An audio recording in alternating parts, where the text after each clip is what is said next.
বলুন তো আজকে আমি কি রান্না করব। এখানে অনেক দিন পর কুরবানির মাংস বের করছি। তো সবাই বলতে চাচ্ছে শুক্রবার নাকি ভালো কিছু খাবে। তো যেই কথা সেই কাজ। তারপর বলে কালকে রাতে তারা বলা হয়েছে যে বিরিয়ানি খাবে। তো আচ্ছা ঠিক আছে, সকালবেলা উঠে যে বিরিয়ানি রান্না করে ফেললাম। তারপরে আমার সাথে কি একটা ঘটলো, কেচি দিয়ে বিরিয়ানির মশলাটা কাটছিলাম, এখন এবার টান দিছি, সব মশলা একদম পড়ে গেছে। মানে আমার সাথে এটা হবেই, মানে আমি যতই বলি যে আমার সাথে এটা হবে না, আমার সাথে এটা হবে, একটা না একটা কিছু হইতেই থাকে জীবনে। আচ্ছা যাই হোক, বাদ দিলাম, পড়ে গেছে তো পড়ে গেছে, আমিও নাচের বান্দা। পড়ছো তাই কি হয়েছে, আমি কি ফেলে দিব? কখনই ফেলে দিব না। আমি উঠাই আবার একদম দিছি বিরিয়ানির পোলার মধ্যে দিয়ে দিছে। যাই হোক, এখানে গরুর মাংস দিয়ে তারপর আজকে বিরিয়ানি রান্না করব। তো বিরিয়ানি রান্না করতে হলে আমার কি কি দরকার।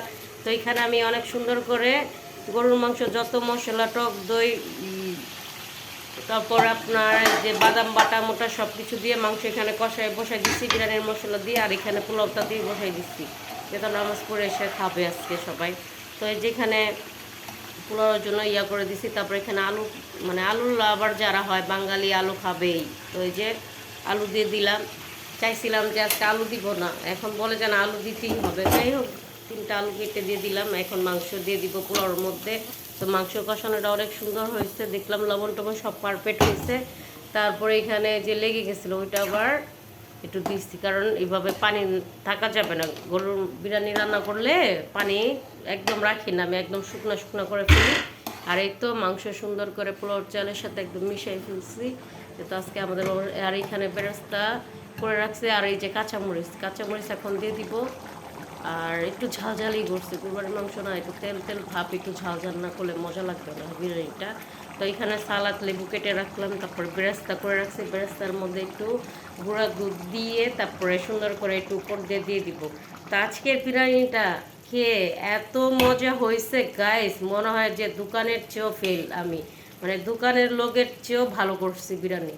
এত মজা হয়েছে, এত মজা হয়েছে বলার বাইরে। সবাই খেয়ে খুবই মজা হয়েছে। বাট এই দেখেন এত সুন্দর হয়েছে কালারটা, মাশাল্লাহ মাশাল্লাহ মাশাল্লাহ।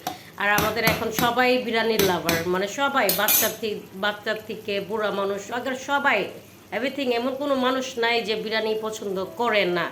আমাদের বাসায় সবাই বিরিয়ানি পছন্দ করে, আশেপাশে সবাই, মানে মারপেটের থেকে পইরেই মনে বিরিয়ানি দেখছে এখন একদম বিরিয়ানি পছন্দ, বিরিয়ানি পছন্দ, বিরিয়ানি ছাড়া কিচ্ছুই চোখে দেখে না। এখানে আমি যে সালাদ কেটে রাখছি, পেঁয়াজ কাঁচামরিচ শসা লেবু সব, আর এখন এই যে দুধ দিয়ে দিলাম, বেরেস্তাটা এখন দিয়ে দিব।